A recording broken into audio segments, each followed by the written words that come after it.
typically hear the term multiplayer solitaire much anymore, and that's probably a good thing, because when people did use it, they would use it in a derogatory manner for games that they did not like.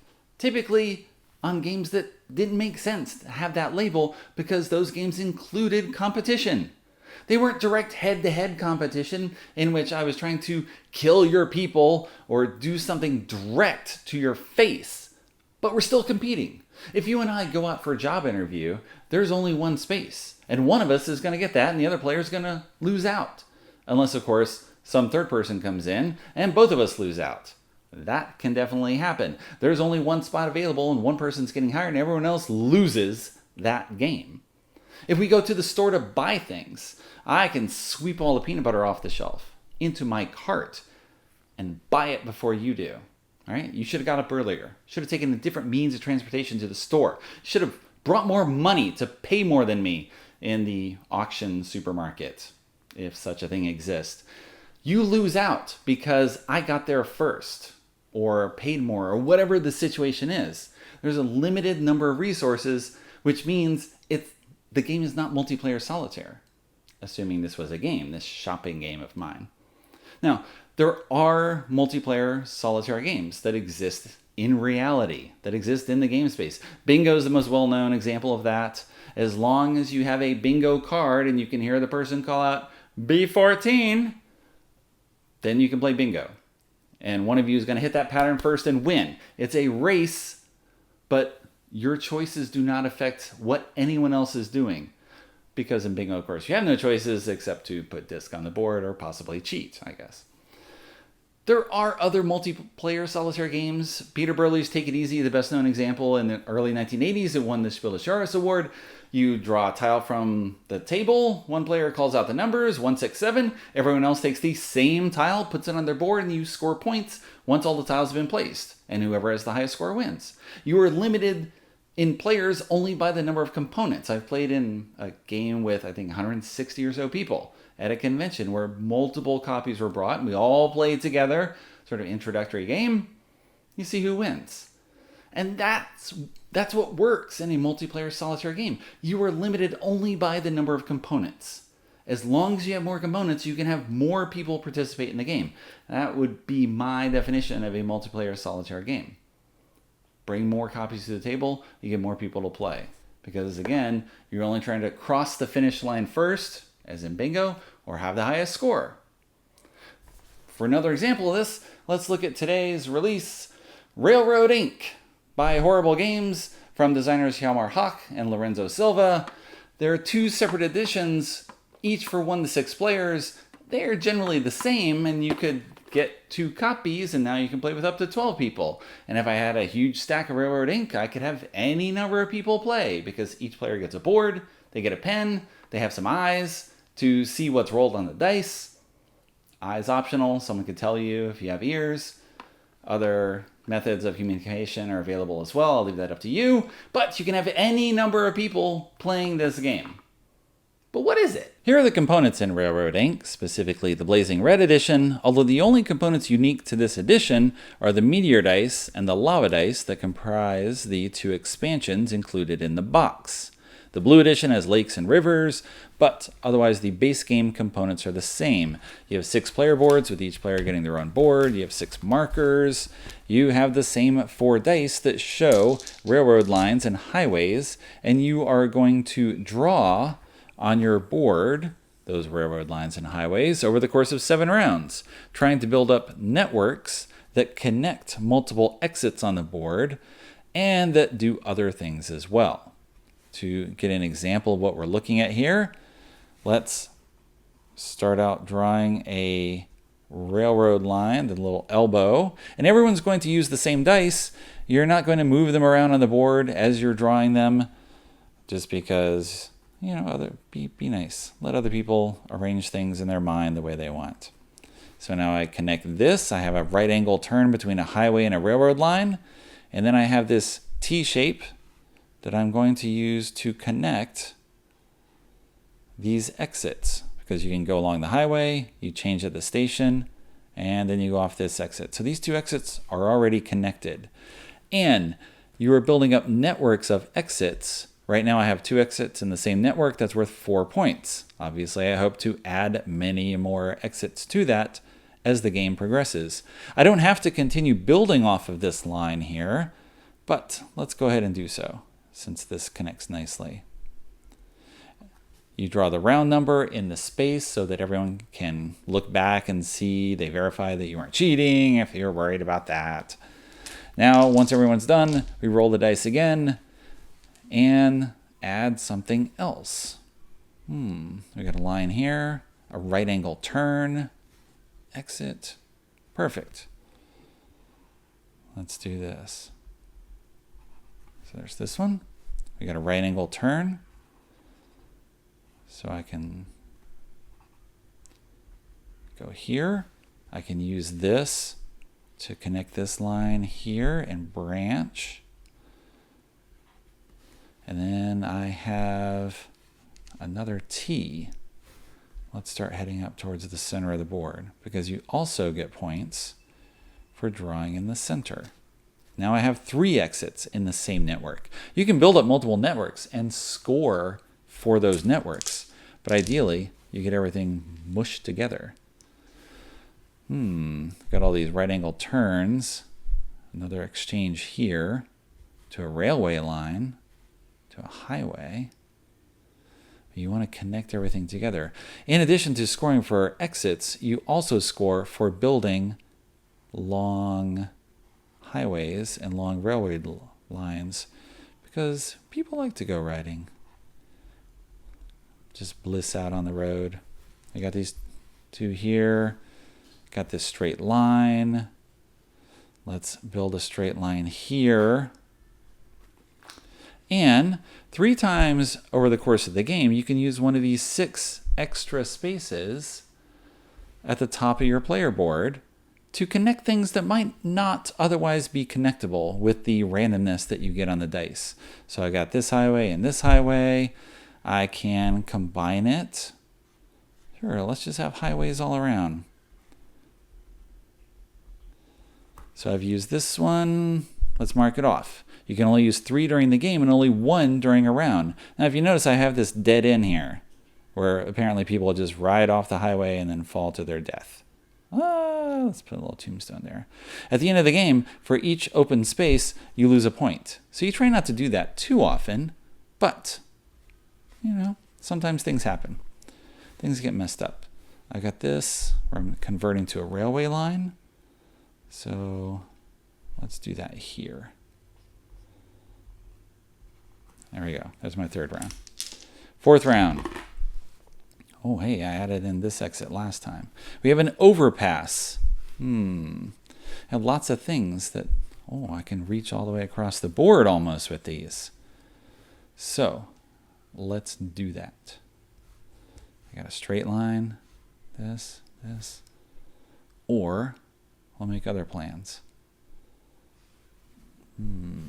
How do I want to do this? Here's where things start to get tricky with Railroad Inc.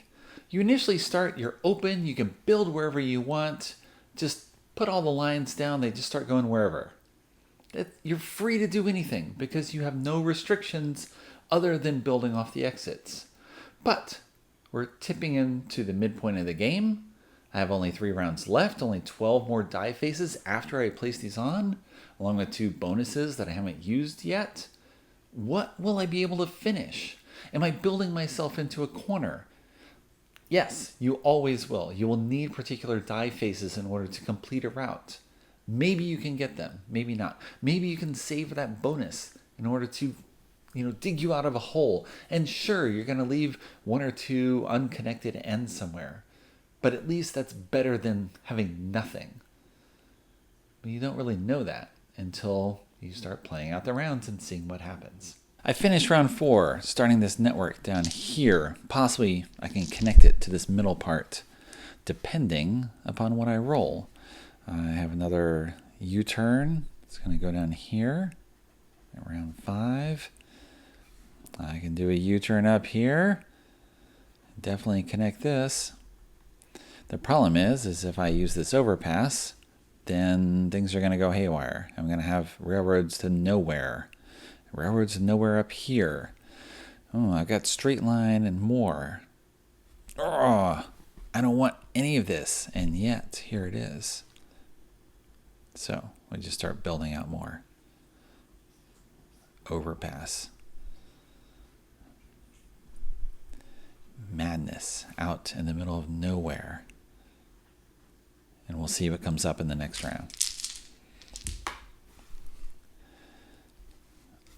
More right angles, which do nothing here.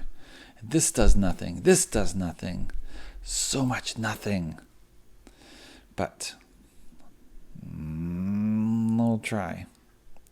Right angle. Right angle. And 6 for these two. And then this line here.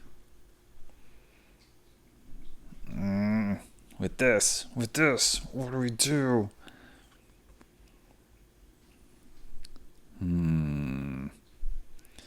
So much badness. I need all these turns. Well, let's do something. Let's hope that something comes up. It's a slim hope. This railroad, at least it can't get any worse. I'm already losing a point. Let's use a bonus because I only have a few more opportunities to use them. Oh, actually, let's do this. Railway. Run it into the wall. You don't lose any points because the railroad ends, and it's just all the people would die if they go along that track. So hopefully that works out for them. Oh, so many things do not work out for me, though. Got this, got this, got this. All right.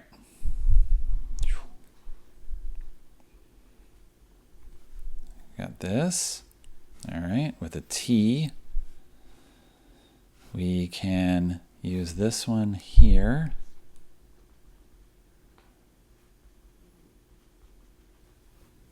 Okay. And then we have a right angle and a right angle. And possibly one more bonus to use after using this one earlier. Will it be worth it? Because right now, this station here is added in this exit. This goes nowhere. There's nothing. It ends. This is part of nothing.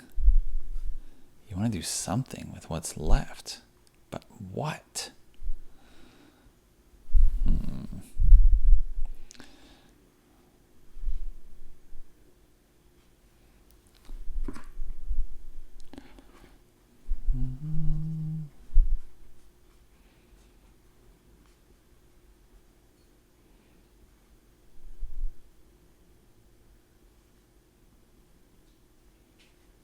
Here's my final board in Railroad Inc. with a score of 36, which I think is possibly the worst score I've done in 9 games.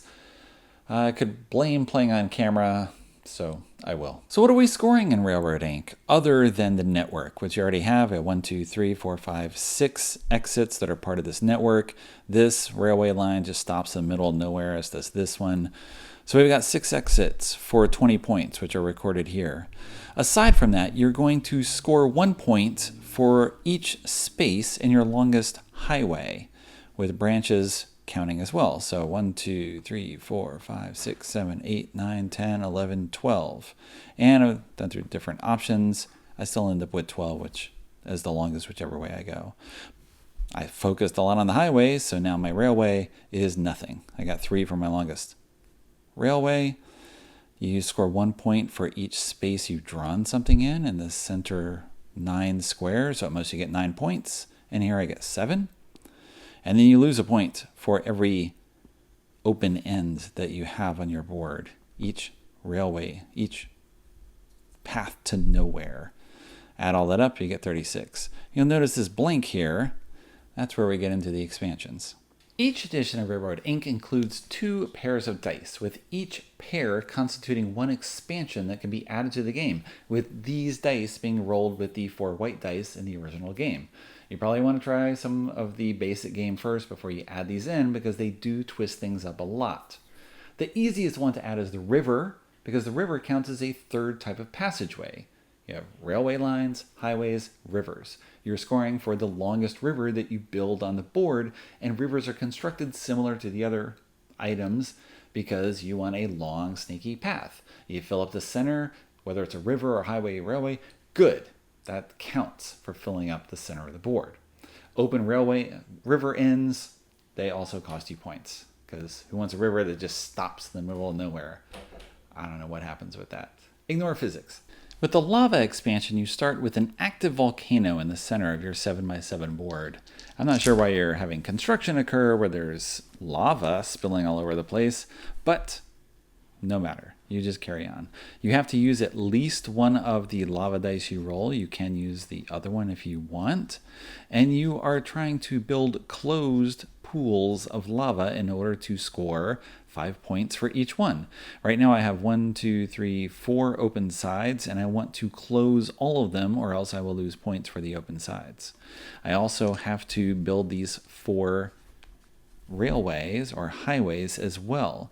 Now the problem comes because if you build something out, let's say I have a highway that goes like this, well, that's poor planning on my part, because either I'm going to have an open side here, or on a future turn when I roll, I can use lava to destroy this roadway. And instead I will lose points for having an open side here.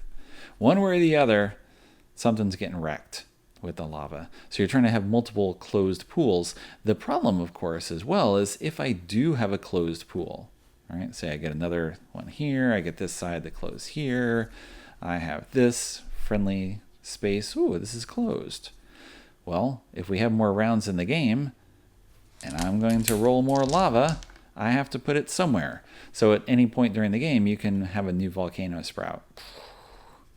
And then maybe you can try to complete that before the game ends. The lake expansion for Railroad Inc. works somewhat like the lava expansion in that pools of lava build up like pools of water. They look very similar as you're building them on the board, except that, of course, you can travel across water. It will not kill you. So you want to take advantage of that and build lakes that have piers on them. So now instead of the railway running into the lava and stopping because the tracks got melted, you are instead going to have a pier. So the railroad line goes up to the lake, it hits a pier, and the network continues off of any pier that is also on that lake. So you can build larger networks by using that lake as sort of one giant station on the board that you're trying to build. You also score 1 point for each space that is covered by your smallest lake. So ideally you just have one giant lake, but you're trying to connect everything. You're constricted by what you roll. It's all the usual challenges that come with this game. The Meteor expansion in the red edition of Railroad Inc. works very differently from the other ones in that what you're drawing is a crater. So you're initially counting from your center square, and in this case I'm going to count 2 spaces in this direction, and then I make a crater. Something just got wiped out there. And then I'm going to use the 4 lines and draw in the usual manner. The one main difference is that now, instead of an open end on a roadway or a railway costing you points, instead you are effectively picking up supplies from that crater. You had raw material, metal from space, however you want to think about it, has now landed, and you are going to allow trucks to go there and pick it up. So you'll score 2 points for each open end that you have to a crater. I still have to draw everything else. I'll do that. But the problem is let's do this, anticipate where things might go. On my next turn, I'm going to roll this, and now I go, 1 space to the right. That roadway is gone. So long, roadway. And I just got a new crater here. So the things that you build can be destroyed by later craters. If I'd have to go to the right again, let's say I get this, right 2 spaces, you bounce off the wall, and boop, 1, 2. And now this would be the next crater here. And then next time you're going to roll, 1 to the right. This is all nice lined up here.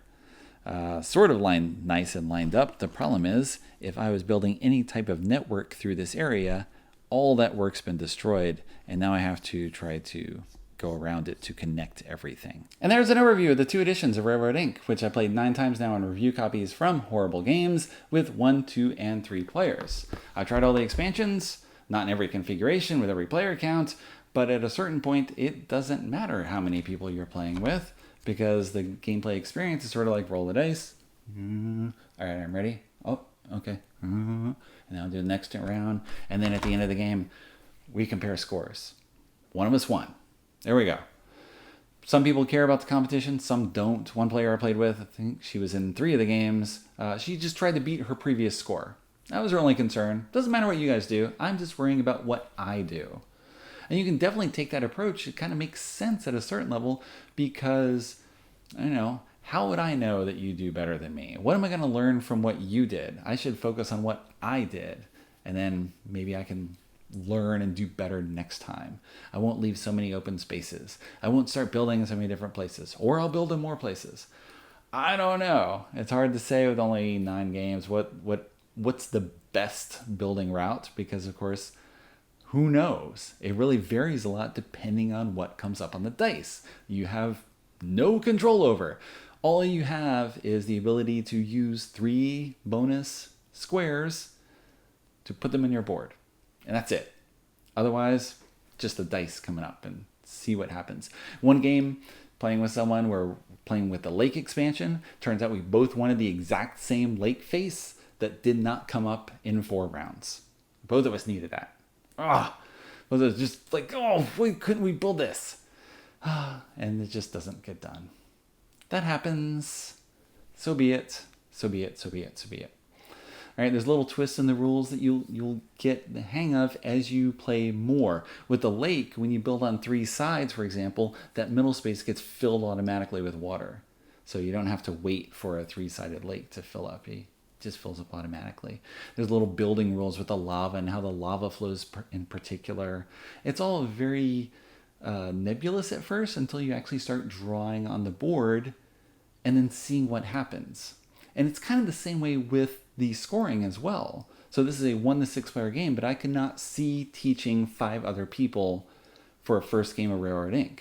because the rulebook is extremely clear in how to score. It's got great examples, color-coded, shows how everything works. Here's the longest highway. It's going to score this many points in this color that's different from the background of the board. And the railway and the networks and blah, blah, blah, and all that type of thing.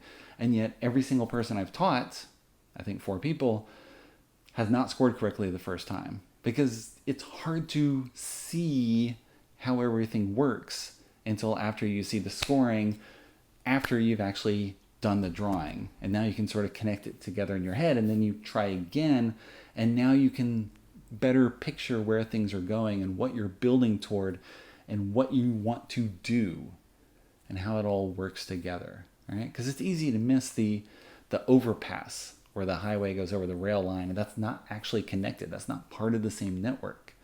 But sometimes you don't see that until the very end of the game. And now you've seen it, and you are wary of that in the next time. So if you're going to get the game, you teach it to 1 or 2 people, you play it on your own, you learn how things work, get a little experience. Hopefully you have a little more edge on other people before you bring it to the table with them. And who knows? Maybe there'll be another expansion in the future. You got some green here, or you've got grassy fields you're trying to explore, or a swamp monster. Sure. There's all sorts of possibilities for what you can do. And I've seen a couple people be annoyed that this has expansions that you can't get here. I have to buy a second game. I have to buy the same game a second time in order to get these few expansions.